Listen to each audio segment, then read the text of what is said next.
Well, you're welcome to the Barber Shop. You're welcome to the Barber Shop.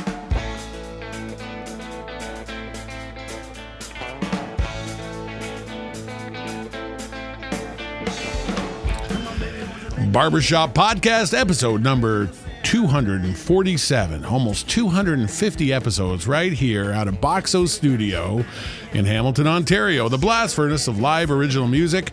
And we get it not just from the storied Steel City and not just from the surrounding areas. We get them from everywhere, worldwide. It's true. We're going to prove it tonight. It is another incredible night of live music.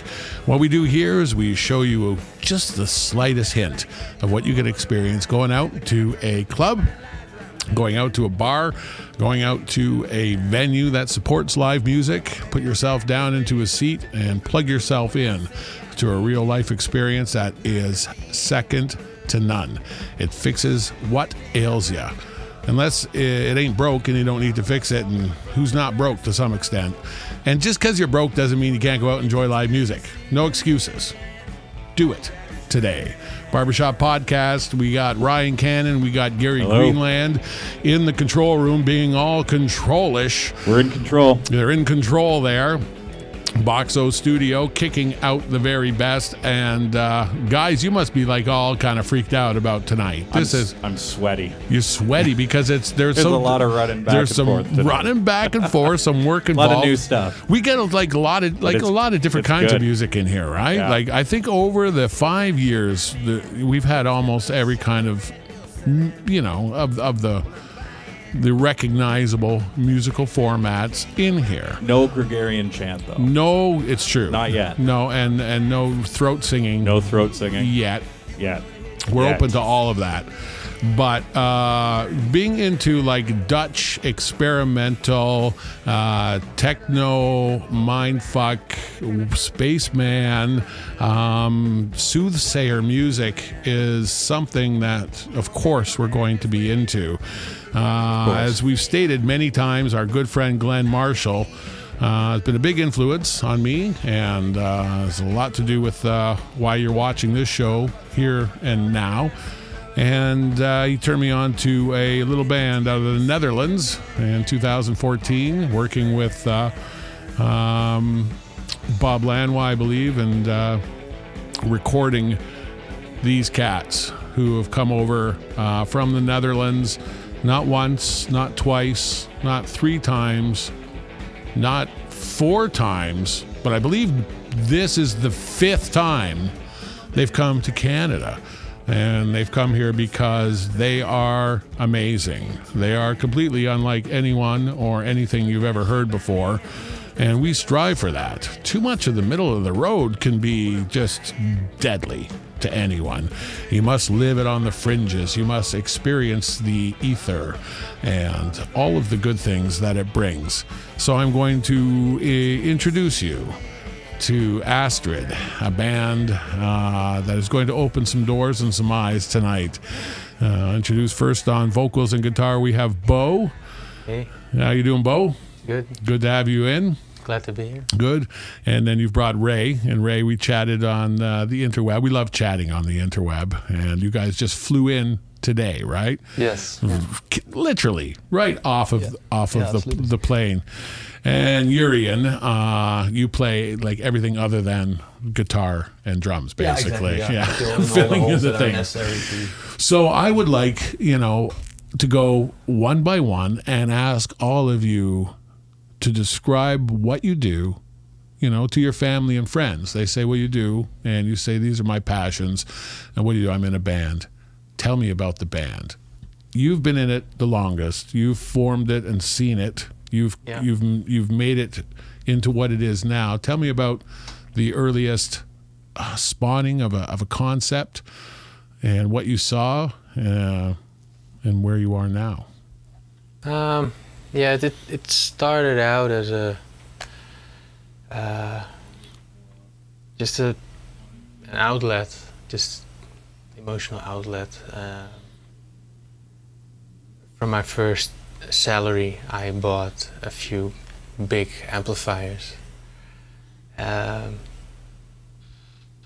Bought an electric guitar, a bunch of effects, and then from there the stack of amplifiers built up, and it got louder and louder and louder. And before that I was already, I was playing guitar, and mostly acoustic, but I sort of ran out of ideas and then didn't find it inspiring anymore. And I really wanted to get into sound and heard something else, and that was like noise and trying to approach guitar differently. And I'll stop you here because I've said this before on this show, but Keith Richards said some dudes play notes and some dudes make sounds. Mm-hmm. Have you always been that way, or you just came to a point where you were playing notes and then you decided, I want to make sounds? Yeah, I can remember evenings where I would be literally playing like 2 chords all night and just getting off on that one note, and the way it resonated in the room, and the way it would, that thundering sound coming from the speakers. And then as time evolved, I started singing and started screaming against this wall of sound. And it's hard to describe in words, but it's just a feeling that's still there today. Yeah. At first, was it a solitary endeavor? It was just you? Yeah. At first, it was just me, and then friends of mine would sometimes catch me playing when I was in the room, and they were like, well, "What the hell? It's such a beautiful wall of noise. You should do something with this, and we want to help you." And that's how I started getting more into song structures. And at first, I was very resistant toward song structures because I thought it would just be a piece of music, like confining. Yeah, and then they taught me about song structures, and even now I'm still a bit resistant towards it, but it's just has to, that feeling has to remain in each song. There has to be something of that in there. Nice. Now, Ray, when you came in, what stage was this wall of sound at when you heard it and decided you wanted to be a part of it? Or did he come and recruit you? Yeah, Bo and I met at a coffee place, and he was in need for a drummer at that time. Now, is this a Dutch coffee place, or you're actually having coffee? Yeah, we were actually having coffee there. Yeah. Yes. All right, go on. And I think I offered, or you offered, because you had a show coming up. Yeah, and at that time I was always playing with different people. Like we were playing without a drummer then. Yeah. Yeah. Yeah. So you were already playing with him at this point in time. So how long have you known Bo?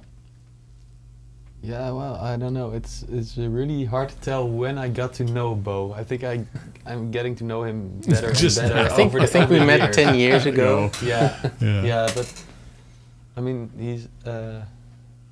he was in all kinds of bands and involved with all with the younger musicians in our hometown, and I grew up very isolated and I never knew How many people in your hometown? Well, it's grown to like 50,000 now, but back then it was a pretty small town, and I grew up next to a factory. I wasn't playing with other kids, and later on I never knew of other bands in my hometown until I met Jurien and some other guys, like young guys, 15, 16 years old, playing like jazz rock influenced music, and then I was like, what the hell, where's this coming from? And so I hooked up with them, and and it occurred to me that they were just as free-minded and free spirits as I was. Yes, and this was important to both of you, I imagine, is having the freedom to explore music, not necessarily be. Well, there was something boiling in our generation, I think, in the way we always describe it as like there wasn't much to do in the village, except I was a skateboarder, so I went skateboarding and smoking weed. That's what skaters do, right? Yeah. But then I had my band, like a hard rock, heavy metal, ska meets funk meets punk, whatever band, like what you do when you're skateboarding. Yeah, when you're skate punk kind of. Yeah. But still, and around me were also bands, and but because we didn't really reach the bigger cities like Utrecht or Amsterdam, we hadn't much contact with them at that time. So we had to find our own way of thinking what music should be like or something, and that's, I think, a way that both I and Ray and Bo, but also friends from our scene, you can call it that, started to explore their way to what music should be like, and that's I think really interesting, how we still come up with ideas and the way we approach music. Is it easy? Do you agree more often, or is there battles and when you play? No, there's never a battle. I think when there's a battle, that the song is dead. Yeah, or it comes from that somebody is not accepting the way we're sounding or the way the song sounds and wants it to be something else. It's sometimes just a misunderstanding. Or that, yeah. Bo mostly has like the whole song in his head, and sometimes forgets that we don't have yet. a direct access. Yeah. So he's like, no, we just play it like that, and I'm like, yeah, but I don't have any context whatsoever. So sometimes, but then somehow I do what I think he thinks he wants me to do, and Ray the same thing. So most of the time we come up with like the perfect solution for that, because it's not what he thought it should be, but then he describes it somehow, and we end up with something. Yes, with our own signature on it. Yes, and embodies your own personality and who you are. Which in the end, you talk about how one or two notes can resonate, yet contain so much information, so much personal gravity in such a minimalist situation. And then when you layer that, and it's been done, where it takes a degree of fearlessness to lay it on and produce it. I'm not going to keep anyone waiting any longer. Let them be their own best judge with their ears, and get a taste of what Aestrid is all about. The first live song that we're going to do tonight is something called Silver. Anything you want to tell us about this song?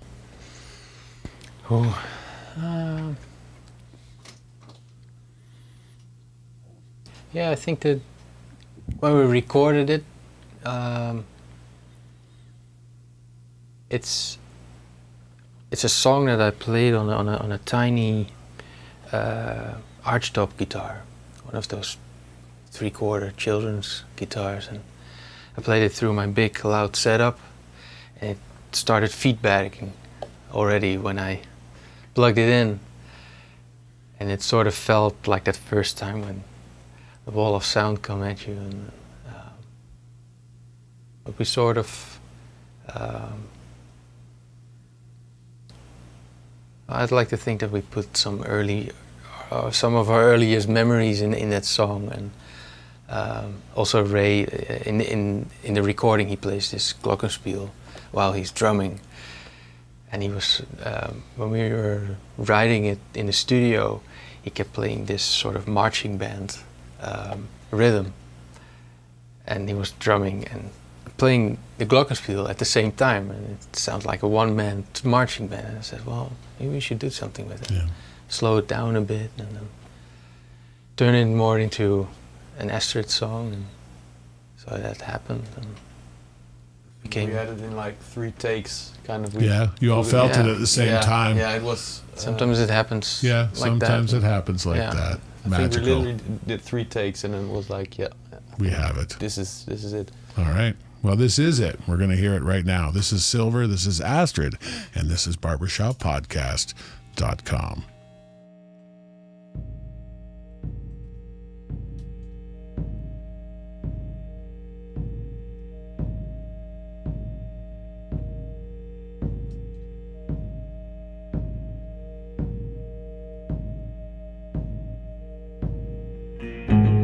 Silver for esteem, silver doesn't mean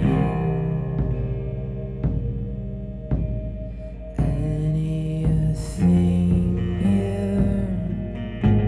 Silver for chance, silver for second best.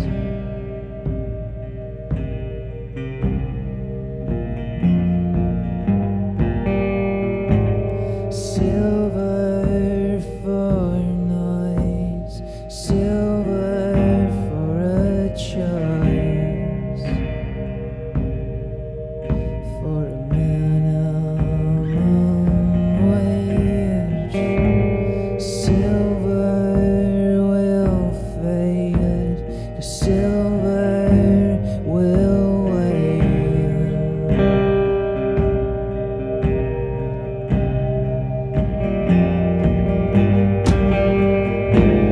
Silver image of myself is not an image I can't see.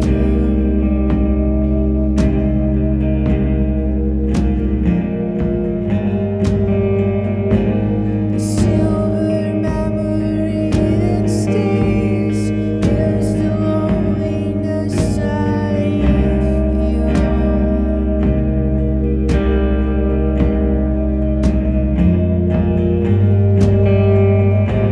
Silver never is enough. Silver never goes away.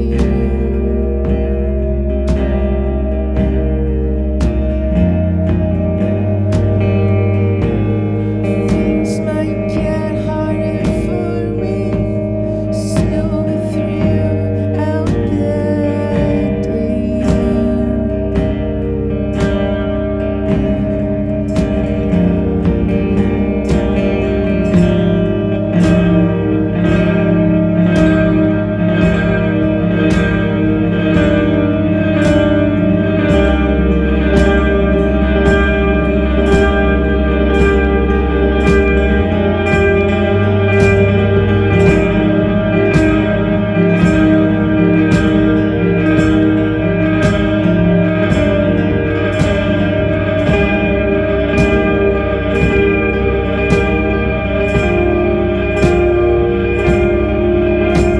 Spin it all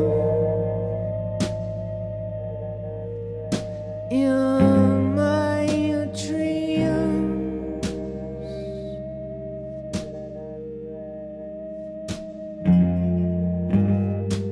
There's no one else. There's only me.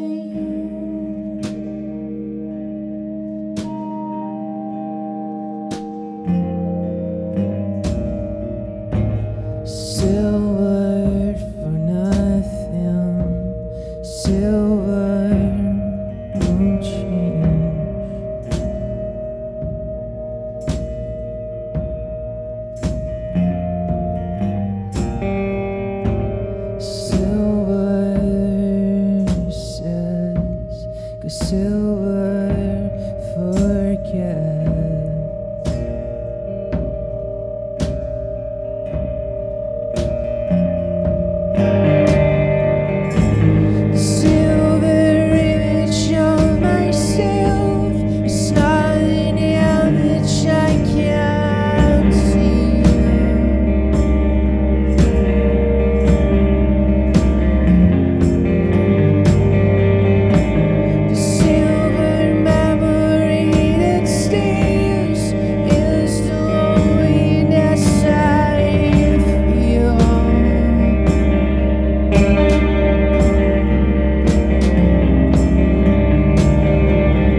And that's Aestrid, and they're at Barber Shop Podcast. And this is Boxo Studio. If you want something to sound as good as you just heard, come see us at Boxo Studio. Get yourself a studio that gets your stuff done. You guys sound fantastic. It is an immersion of sound. People have to kind of buy into it through a personal experience. What are some of the groups who maybe you've been surprised? Have you been adopted by the EDM community, or I've noticed that some of the acts that you play with seem to be pretty heavy. Have you found yourself in a place where you get along with everyone? Like, how do you find yourself? How do you get on a bill with somebody when you sound so completely unique? Yeah, we actually had we had some problems with that in the past. We did a couple of really cool shows with some other bands, some support shows as well in bigger venues. And yeah, we did the shows and everyone was like, yeah, it was amazing. But sorry, you can't do any more supports. Yeah. It's just too big or too on itself. It's it's kind of hard to fit us in with someone else. Yeah, but clearly the people who have fallen for you have fallen hard. You know, you've got people who believe in you. Yeah, it's just 30 years. It's like the people we. The people who buy our music and really like it, they're still hooked. Like Yeah. They're looking out for each next album. And What year was the first release? When was the first time? for 2005. 2005. Yeah, it was sort of a collection of demos of mine, and like we had no idea what to expect from it. Yeah. I wanted to make an EP, and it got out of hand and It it grew into blossomed. an album. Blossomed. Now you speak about you were and are a runner. You're somebody who probably very much craves the challenge, the isolation, the almost narcotic effect of being pushed to a certain limit and to better yourself at all times. Do you feel that ties into your music and how you conduct yourself in this business of music? Yeah, I like to push myself, and that's before I was making music, I was always on the track, running, and I think that mentality is still there. Like each show has to, it feels like a race to me. Like if something bad happens, you got to make up for it, and so you got to play the next song even better or make it sound more beautiful. That's sort of that dynamic. That's for me. That's the same. Yeah, and there's a soundscape that takes place. You was playing drums, playing percussion.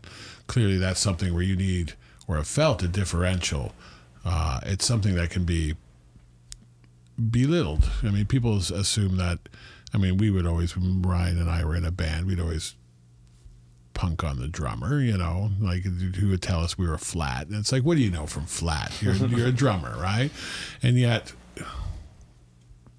it embodies the feel to such an extent to play drums and to play on the outer edges of you. It's a bit of a mission statement what you do, isn't it? Yeah, I think I always try to serve the song, serve Bo in a way. Yeah. And on the other side, he always pushes me to,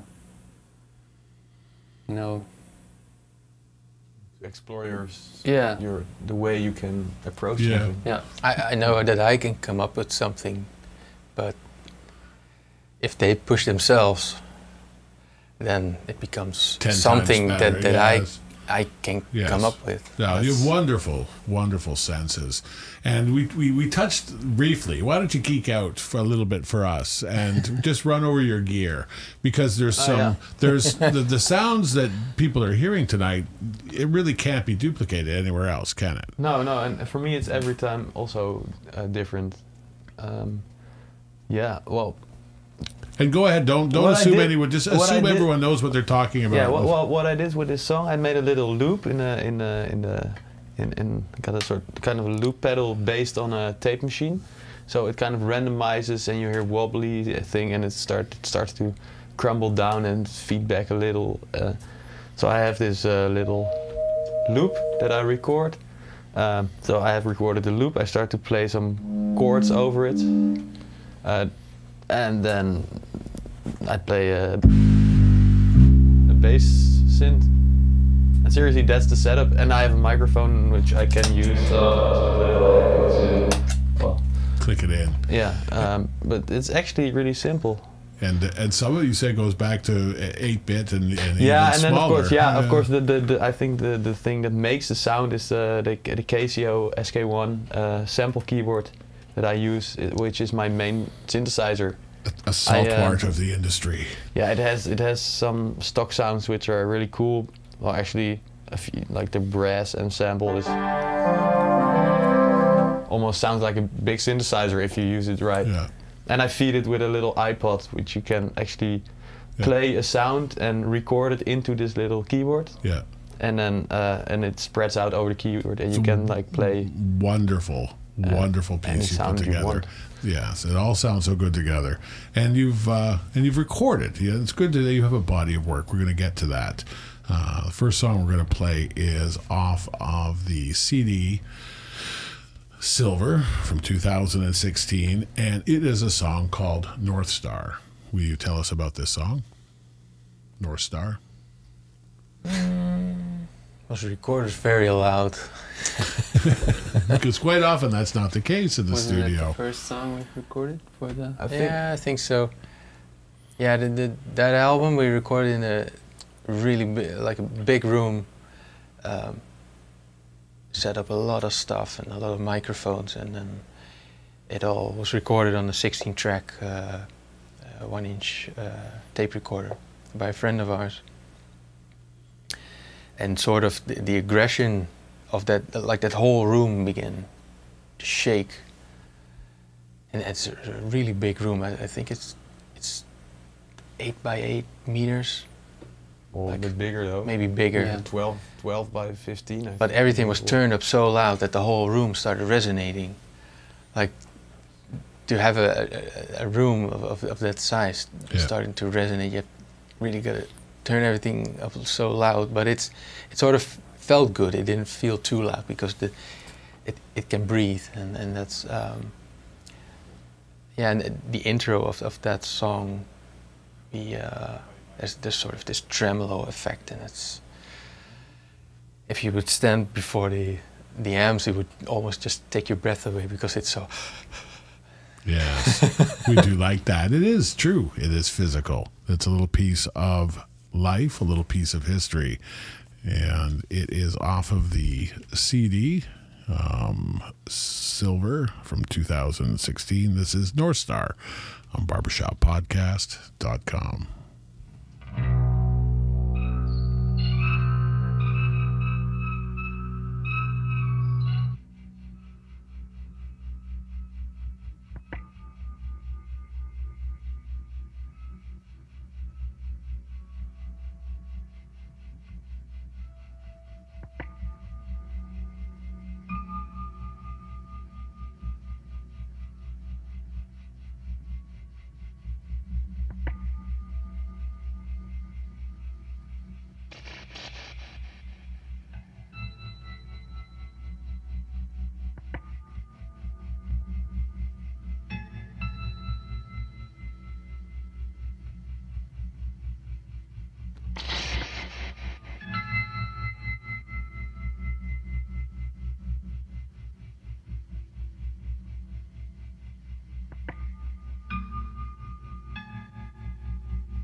Aestrid on Barber Shop Podcast. That is North Star off of 2016's Silver.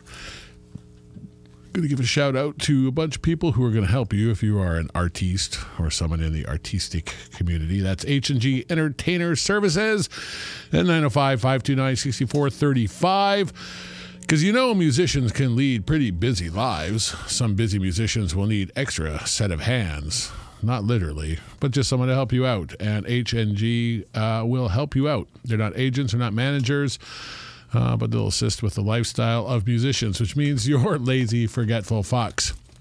And they will help you out. They'll do your taxes, they'll book your gigs, they'll take care of stuff. Like if you are someone who is obscenely talented, but obscenely like just not good at the business end of it, give them a call. That's what they do.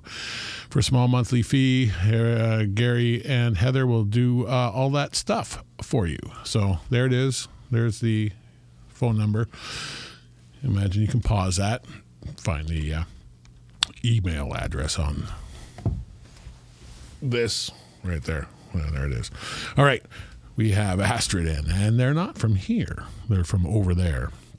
Over there is Europe. It is a continental divide, an ocean that used to take weeks to travel. Now in hours. It's a global village. We smell each other's farts from one end to the other in this world now. It is, as Marshall McLuhan prophesied so many years ago, a global village. And we have the opportunity to share each other's cultures. Quickly, before we get into the next live songs, I'm going to ask you each to recommend a piece of music or a musician or a band that probably only you know or like, that you think somebody should check out. Because I've myself, and a lot of people love this when I ask people this, because they pull something out. Sometimes they're country people and they'll mention a rock person or vice versa, but someone who is either hugely influential on who they were musically, or someone they've just gotten into that's stuck in an earworm right now. And it could be anyone. But I'm going to ask you, if someone was to go digging for new music tonight after this show. Yeah, there's a band from Holland. They're also partly from Cologne in Germany, called Cast Glass. Cast Glass. Yeah.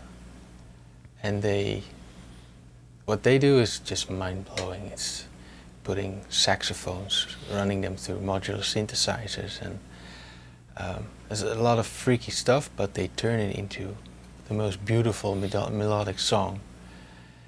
And it's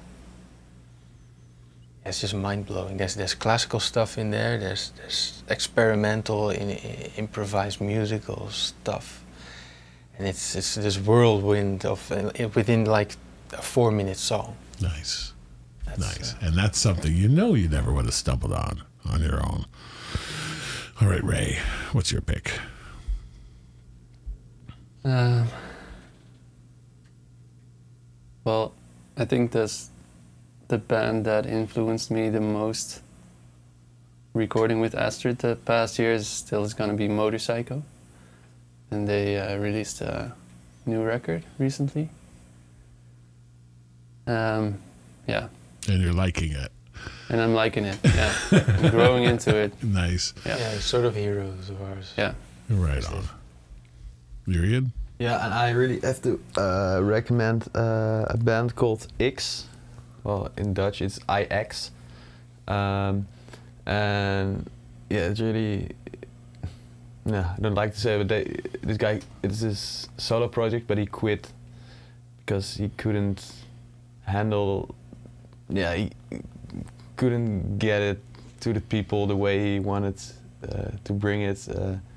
But I think it's just awesome music. It's like, for me, it's like pop music 2.0.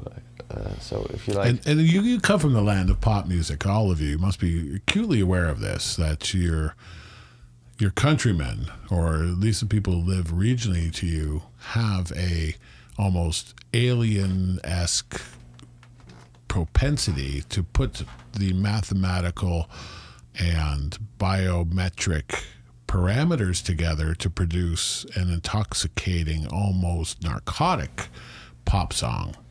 You come from a land where pop is revered, you know, for a lot of people. How do you feel about pop? For me, it's kind of hard because actually I'm a pop producer myself, so I'm always struggling between the middle of the road approach, which in Holland, in the Netherlands, mostly works the best because we don't like to take risks. We don't want to go the long route. Yes. Everything has to go straight toward the That's goal. that's what pays. And yeah, exactly. So for me, and I think that's why we're in Canada, touring here. I miss sometimes. There is a lot of underground in the Netherlands, but it will never see the daylight because there's no real market for it in the Netherlands. So everyone is hopefully like the underground is kind of spreading out of the Netherlands towards Europe and also trying to reach the UK and America. So for me, there's pop music and that's okay. And then you have like the pop music that are the guys who are trying to create like what pop for me should be is like trying to create new music. And of course, there's a lot of new music. It's actually a whole new genre, like the whole new rap scene, like the home producer kids who make really cool stuff. I don't like it personally, but I do get it why other people like it. For sure. And I think that's a whole new thing that maybe we're getting old, you know. That you're not getting old as long as you still, you know, it's not my thing, but I like it, you know, and I feel that way all the time. I feel free. It was such a freeing thing to go, I don't have to like everything and I don't have to hate everything. I can say that's not particularly my thing, but absolutely. I really like what's happening here, you know, because we all draw from our environment. We have no choice. You know, we'd like to think that we build a bubble, but some are only so strong. I want to hear some more of your live music. The next one you're going to do for us. And Gary is so good at what he does. He is efficient, if nothing else. It's a tune called JN. Can you tell us about the name of the song and what it means and about the song itself? Or say, fuck you, we're just going to play it and you can figure it out. No, I think we're not going to say anything about this song. I like that. All right. This is JN and this is Aestrid. And they're on barbershoppodcast.com.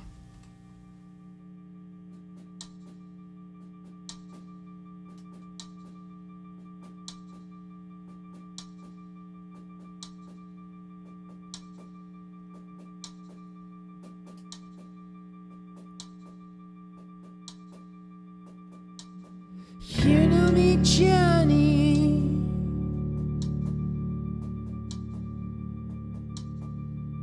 You know how I am.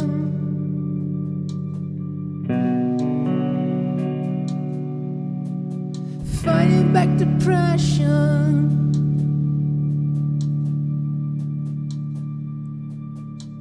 I do the best I can.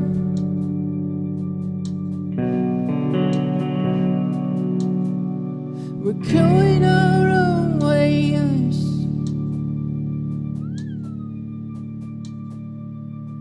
But I keep losing track.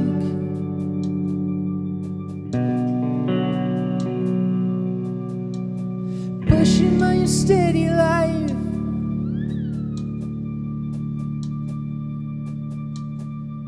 But nothing mirrors back.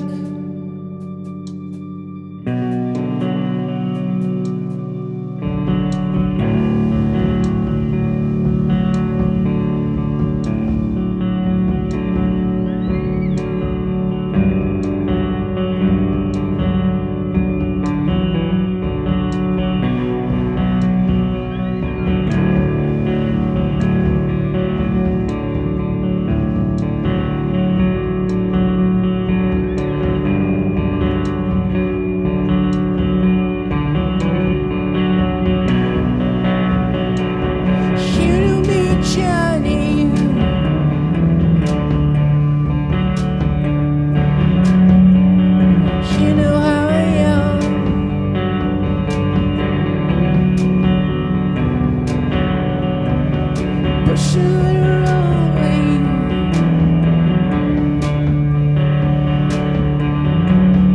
It's as slowly as it gets.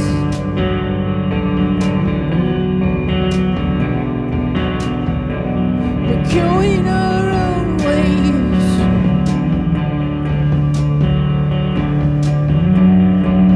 But I keep losing track.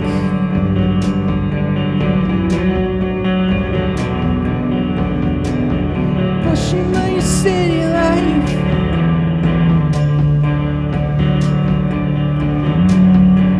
But nothing mirrors back.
You can't duplicate this sound. You can't duplicate it. This song would never sound the same again, will it?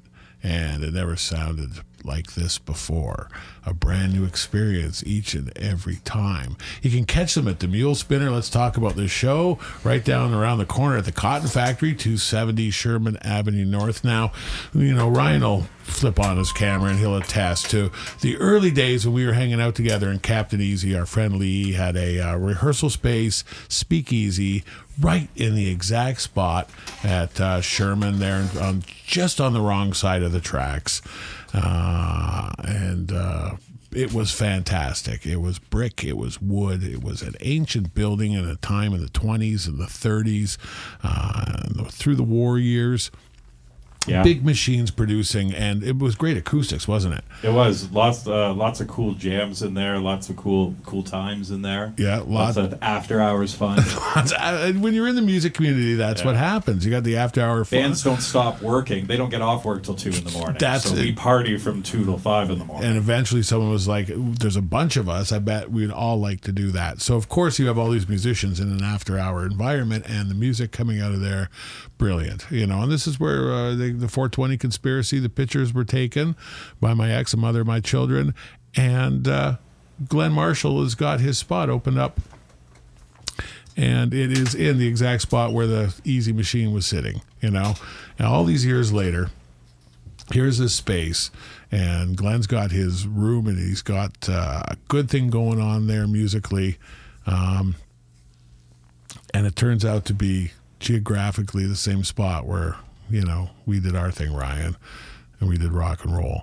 And this is it Friday? When's Saturday. it? Saturday. It's Saturday at the Mule Spinner. Now remember, this is 270, and you can go online, check it out on Facebook. There'll be a link through the Mule Spinner or the Cotton Factory or Glenn Marshall or Aestrid. You can find it pretty easily. Saturday night, and tell them about the night. It's actually a night that Glenn's son also put together with 2 local bands. 2 local bands, and it'd be fantastico. I know Gary's probably going crazy right now downloading the information to find out exactly who's on the bill, where it is. It's the Crowleys and the Ferns. Oh, yeah. Crowleys and the Ferns. Yeah. So you're going to want to check it out. It is this Saturday night at the Mule Spinner, which is a cool place inside of a cool place. And you don't get much cooler than that. Yeah. I'm going to play another track. This one is Chinook, also off of the Silver CD of 2016. Chinook being a type of salmon or a warm wind that blows across this country, west to east. What is your Chinook? What is your story on this song? Completely different from that. Those are the Canadian ones. Well, in our hometown, we had a large military airfield. Helicopter? Yeah, like the double propeller. Double propeller, yeah. And they would often, we were right in that line where they would fly. So whenever they would come over, all the doors and the windows would just start vibrating because you get such a weird vibration from the helicopter. Like for the people who are uninitiated, it could lift. It's huge. It could lift a truck. Yeah. Literally. Yeah. It's huge. For me, that's. Yeah, I sing about the summer in this song, and sort of. So that's those helicopters remind me of the summertime. The dominance too of like everything stopped when everything vibrated. It's powerful. It's like there's a Canadian warplane heritage museum here, and they've got one of the only 2 Lancasters that still fly. So when you can hear those 4 Rolls-Royce Merlins, 1940s technology, internal combustion engines. Everyone comes outside. It's something that's not every day. It's very much a piece of your day today, right now. This is Chinook, another great piece of music from Aestrid on barbershoppodcast.com. In the summertime,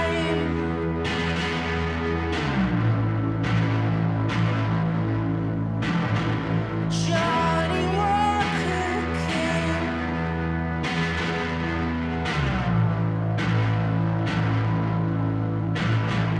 In the summertime, Memphis stayed the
That's Aestrid. That is Aestrid. This is Barber Shop Podcast. Incredible music each and every week. Real, live, original music. Perhaps you call it indie, as in independent.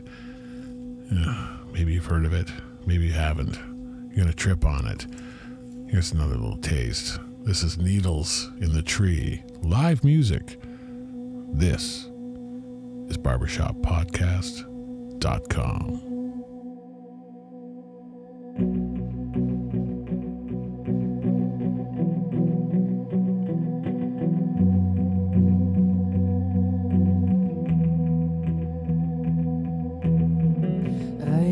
My daddy is dead, son, drowning in his whiskey bottle.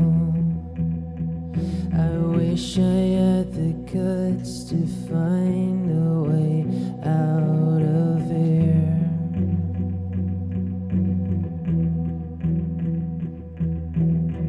I hear my daddy is drunk, voice calling, and I hit the throttle. I wish I had the guts to let go of the consequence and make a difference.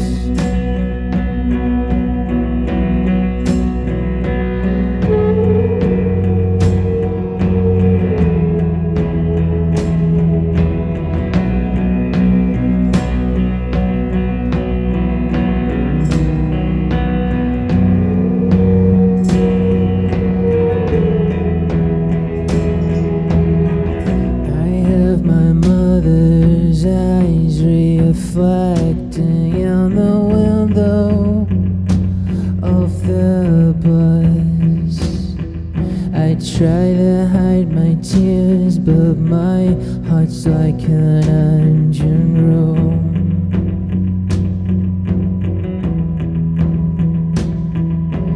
No way back, no future.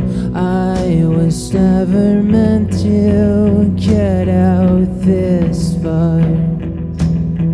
I wish I had more time, but I know my time is up. I'm out of luck.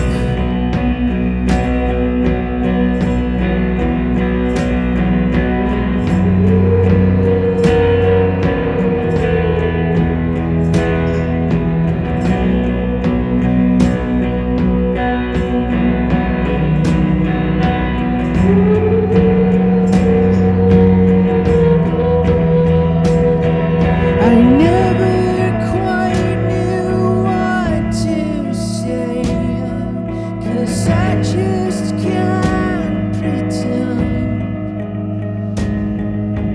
I will always feel that shame, 'cause I kept losing till the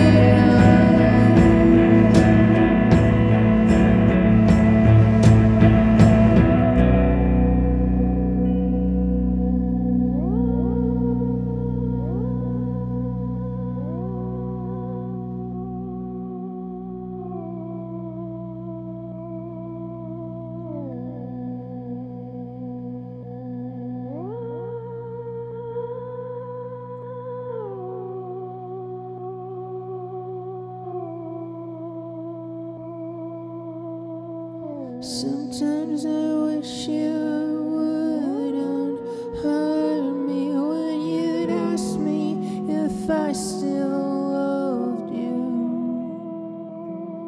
I wish I had some nerve, but my heart breaks all the time.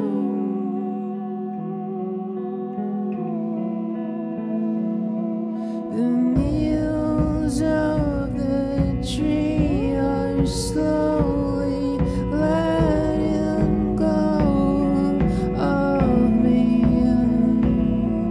You know what time it is when your friends invite you out of pity. I feel lost.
That's it. A complete in and out of body experience.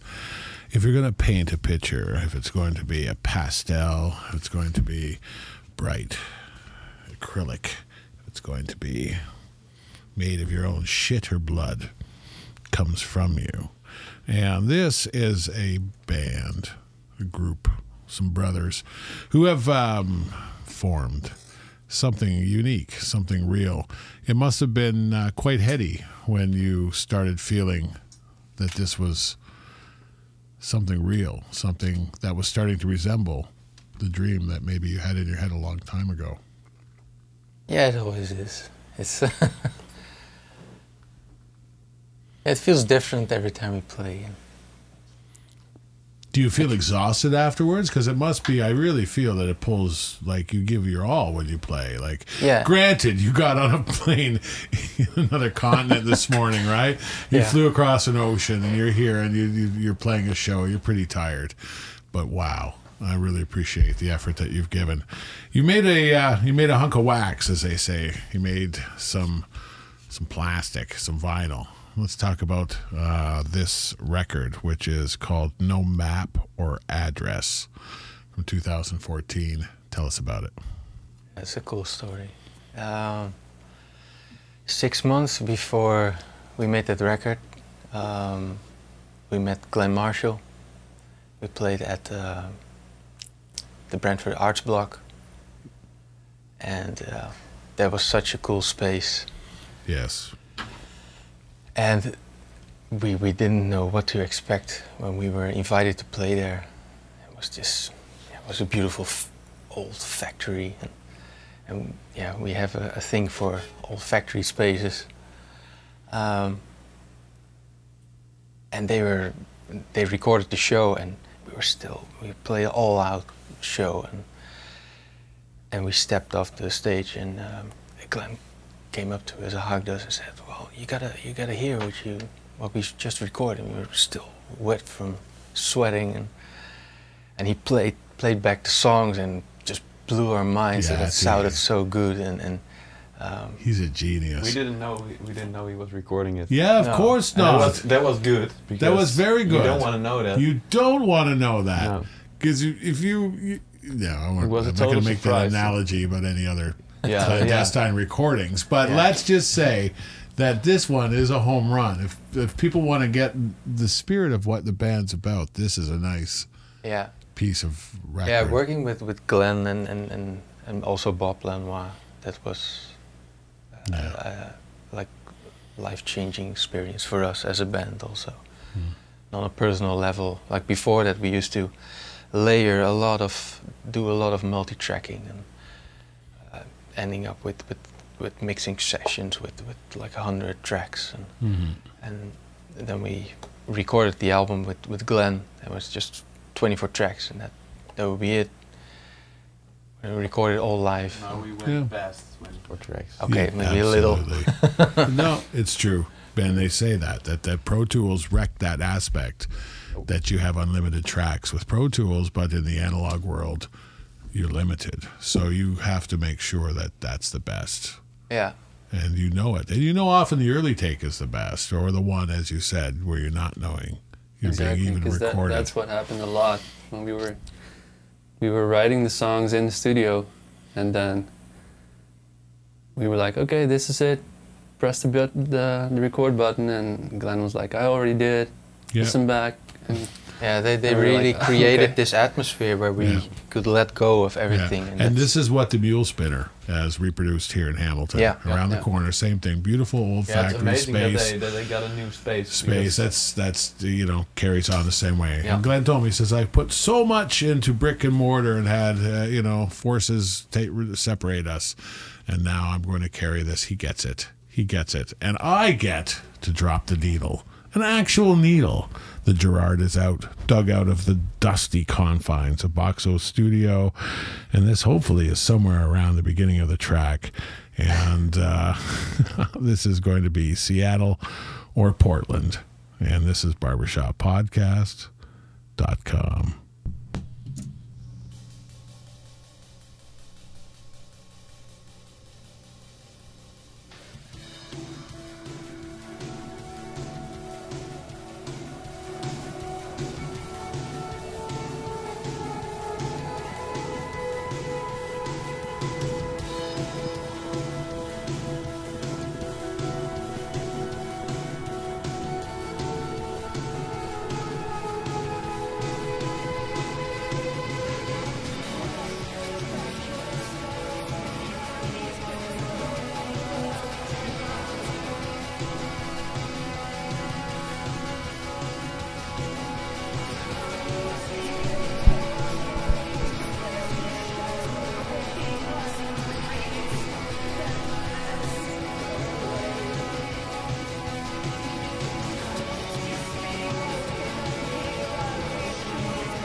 And I want to thank Carol Elizabeth Go, my neighbor Carol. She's retired ESL teacher over at Columbia College.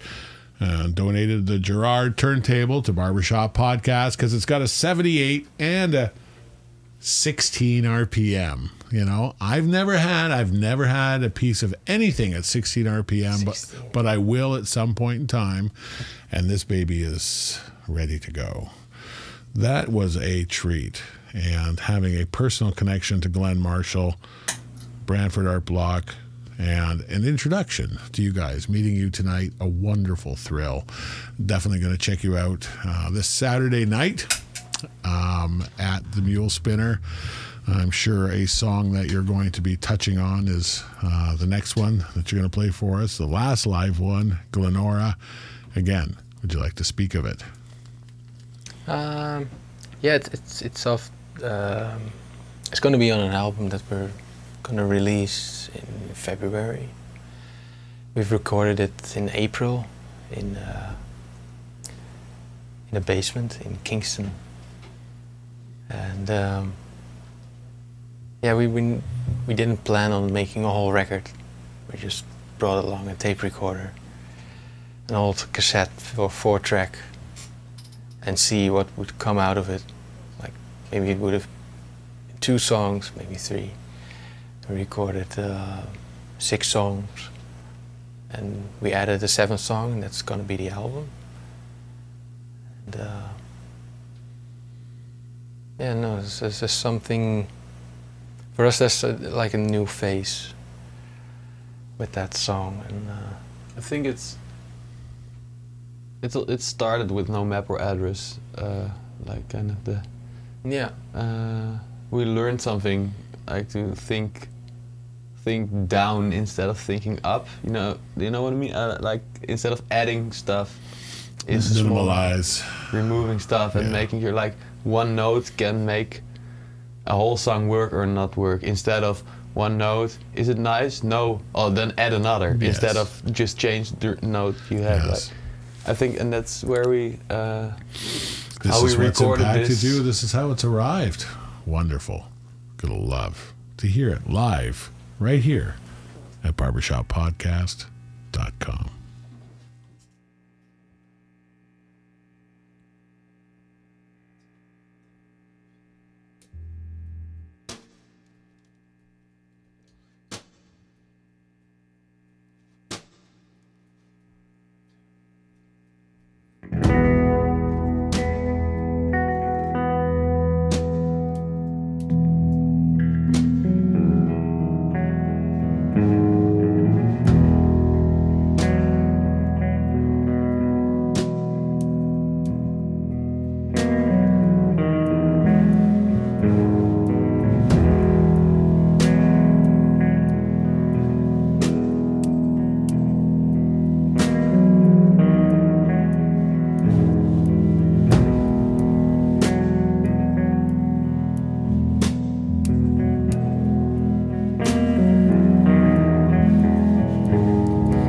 Silver dream will stay on and rail the sky until you're the only one who knows it's me.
can see myself in the way.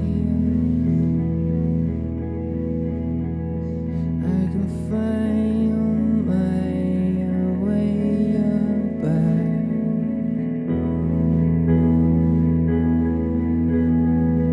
I'm the silver friend that will stay. I will find the way back.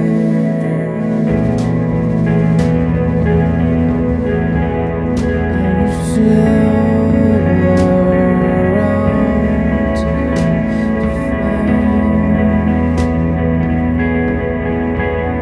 I will find the way back.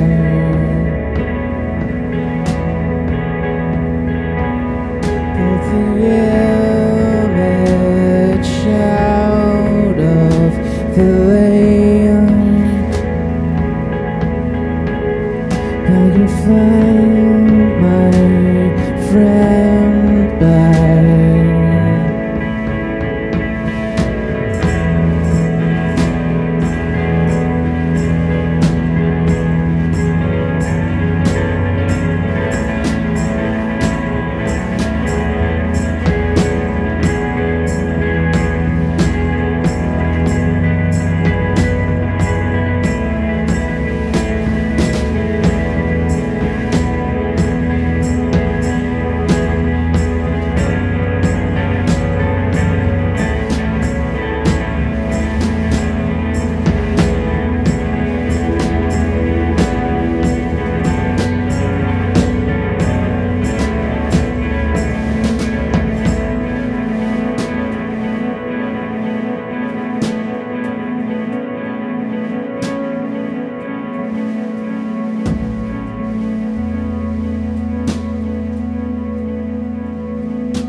And that is Aestrid. It is such a treat to have them in here, and they're only here for a short time. Quickly, the cities, the places that you're playing in. Reel off some of the places you're playing in. You're playing in Hamilton, Ottawa, Kingston, Almond, Almond, yeah, Almont, and Montreal. And Montreal, which is a big party town. You're gonna love that. Let's see. I'm gonna play one more tune. You got one more taste of Aestrid here tonight, and this is a song that's been out on the internet, just recently put out there. 5 days. 5 days, but it has not been released as a recorded on a record or a CD of any type. So it's a treat. And this one is I Dream of You and Me. It's got some meaning. It's got some depth. It's beautiful. And it's on barbershoppodcast.com.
of you and me,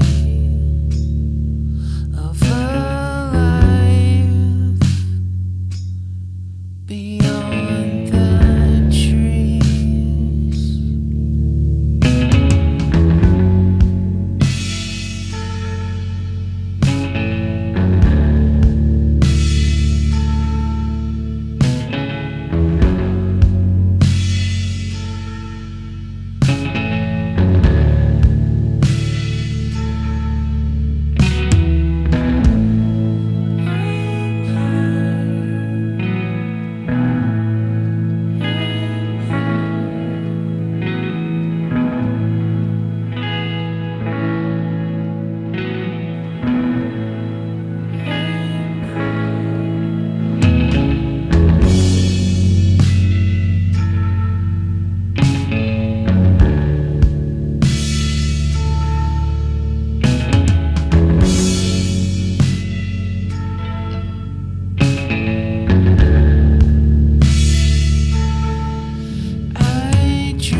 fantastic. A fantastic night. It was great, as usual. You're going to love these guys. Check them out on the Canadian tour. A little piece of Ontario there. Urian, Bo, and Ray, thanks, guys, for coming out. You. Fantastic. Thanks for staying awake and not only giving a performance, but a kick-ass performance after flying across an ocean, coming to see us on barbershoppodcast.com. See you later. See you next week. Thanks, everyone.